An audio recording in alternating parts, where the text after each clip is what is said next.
Hey everyone, Aaron here, and this is my 49th review on this channel. Almost at 50, guys. And my 49th review of this channel will be Shakugan no Shana.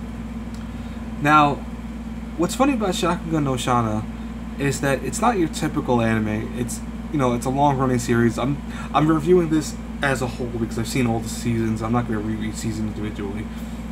But the main concept, main premise is that there's another world parallel to our own that has beings of existence that aren't like ours. They're creatures or powerful entities. And our main character, Yuji, one day actually ends up getting involved in actually being killed by one of those creatures from that other parallel world. And is brought back to life, pseudo brought back to life by a girl named Shana. His life is kind of a flame life where he still can exist, but at the same time has to be careful that if his flame ever goes out, he will die and cease to exist. He will die. It's the bottom line.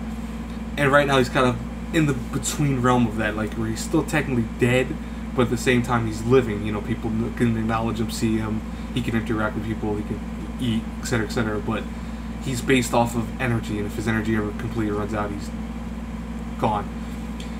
Now, what Shakugan no Shana does very well is that it shows a lot of fight scenes in terms of our main character Shana is this tough, badass, sword wielding, fire sword wielding, tsundere character who, she's very cutesy inside, but more so she comes off as tough, and she wants to be proven that she's tough and strong.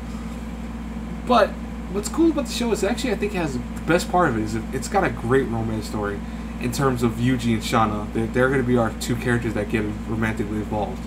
And there's other romance involved too, or other romantic characters that follow in the story, but the main focus will be these two. And it knows that. It shows that very early on that Shana and Yuji are going to be together in some shape because they're always together in the first parts of the show.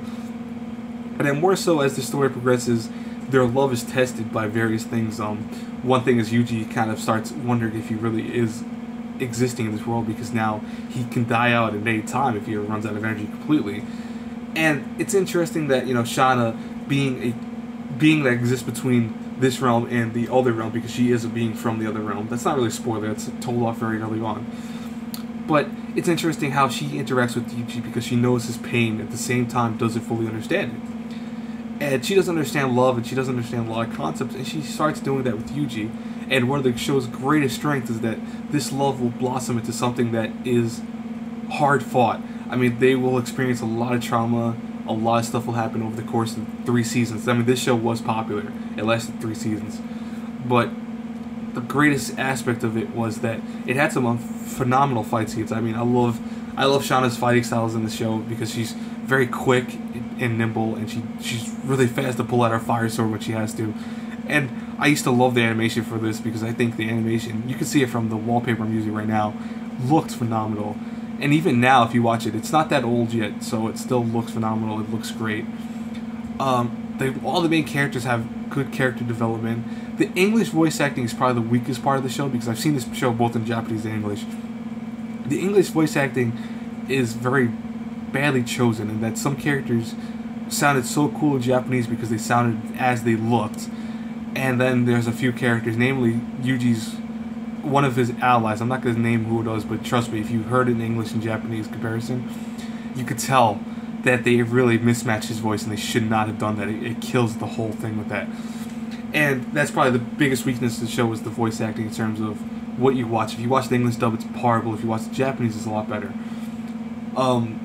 The soundtrack's pretty good.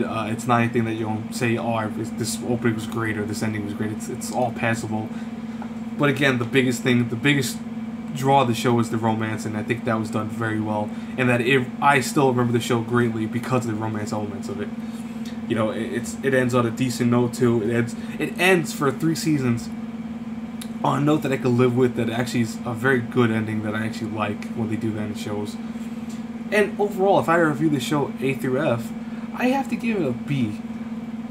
Again, it's not the voice acting that I want to aim the kind of low score in it, but more so the fact that, a lot of the focus is on Yuji and Shana, and a lot of the characters that come along the show will get very minute amounts of screen time. they will get screen time. They will actually have story elements, and they will have their stories presented. But no matter what, even how impactful their stories are, the main focus will always be Yuji and Shana, and at times that's almost detrimental in terms of plot and, you know, concepts of characters. But the reason why it also gets a B, because it's still a strong romance, and Yuji and Shana are a really good character pairing in terms of storytelling. The animation again was good. It's not anything that hasn't been done in terms of kind of what they're going for, but still, it's a very good show.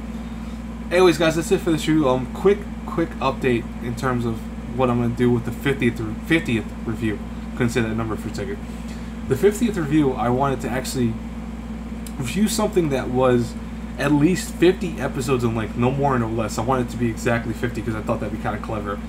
And so I want for you guys to tell me what you think I should review out of the list I'm going to give you. I'm going to put it down when I do in the description. But for example, things like Code Geass was only 50 episodes exactly. Full Metal Alchemist, the original one, was past 50, but I'll still play around with it, because even though it was past 50, it was like only 2 episodes past it. So I would say I'd give it to that. As long as it's in the realm of 50 episodes. If it's like 56 or 57 episodes, no, I'm not doing it.